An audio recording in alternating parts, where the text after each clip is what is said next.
วันที่23มังกร2026อยู่ห้องประชุมแผนกกสิกรรมและสิ่งแวดล้อมแขวงกองกวดการทรัพยากรธรรมชาติและสิ่งแวดล้อมแขวงได้ต้อนรับทานสีประภัยใส่สงครามหัวหน้ากลุ่มกวดการทรัพยากรธรรมชาติและสิ่งแวดล้อมพร้อมด้วยคณะที่ได้ลงมาเคลื่อนไหวและสุขอยู่เวียกงานอยู่แขวงบริคำไซโอกาสดังกล่าวทานไผ่เดชพันธวงศ์หัวหน้ากองกวดการทรัพยากรธรรมชาติและสิ่งแวดล้อมแขวงได้รายงานสภาพการจัดตั้งปฏิบัติเวียกงานในระยะผ่านมาใน1 ปีผ่านมาซึ่งได้สมทบกับภาคส่วนที่เกี่ยวข้องกวดการลาดตระเวนภาคสนามพบเห็นไหมจำนวน 1,058 ตับบริมาตร 639,600 กว่าเมตรกรและเครื่องปลาของดุง 50,420 กิโลลงกวดการโรงงานผลิตถ่านดำเมืองทางพบาทพบเห็นไม้ทอนจำนวน 353 ทอนบริมาตร 47,700 กว่าเมตรกร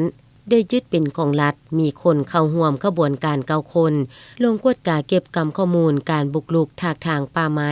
จับจองเนื้อที่ดินป่าไม้เขตคุ้มครองบ้านหนองเกินเมืองทาพบาทแขวงบริคำไซจำนวน13ครอบครัวเนื้อที่ 17,117 เฮกตาร์บ้านสีสมไซจำนวน12ครอบครัวในปี2024ผลกวดการตัวจริงมี4ครอบครัวอย่างสืบต่อทางจำนวน4ตอนมีเนื้อที่ 1,400 กว่าเฮกตาร์ปัจจุบันกำลังดำเนินคดีบ้านห้วยลึกกวดกาคืนใหม่จำนวน9ครอบครัวจำนวน14ตอนเนื้อที่ 18.75 เฮกตาร์ปัจจุบันกำลังดำเนินคดีบ้านปาไลกวดกาคืนใหม่บุกรุกอุทยานแห่งชาติภูเขาควายจำนวน3ครอบครัว3ตอนเนื้อที่ 10.2 เฮกตาร์ปัจจุบันกำลังดำเนินคดีจำนวนครอบครัวที่ได้ศึกษาพรมปี2024แต่โบทันยุทธเซามี4ครอบครัว7ตอนเนื้อที่ 24.61 เฮกตาร์ปัจจุบันกำลังดำเนินคดีบ้านยางเครือเนื้อที่ดินที่ถูกบุกรุกจับจองและปลูกยางพาราจำนวน10ครอบครัวรวมทั้งหมด 44.81 เฮกตาร์ปลูกยางพารา 44.81 เฮกตาร์จำนวน 18,461 ต้นสังรวมกรณีที่เกิดขึ้นทั่วแขวงรวม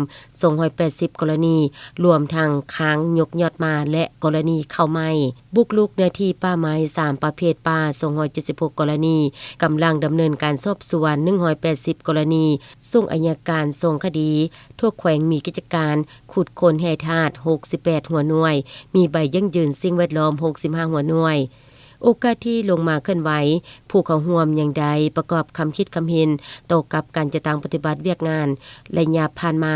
และแผนเวียกในต่อหน้าถือเอาโอกาสนี้แลกเปลี่ยนทอดถอนบทเรียนซึ่งกันและกันเป็นบอนอิงในการจัดตั้งแผนการในต่อหน้าให้มีผลสำเร็จ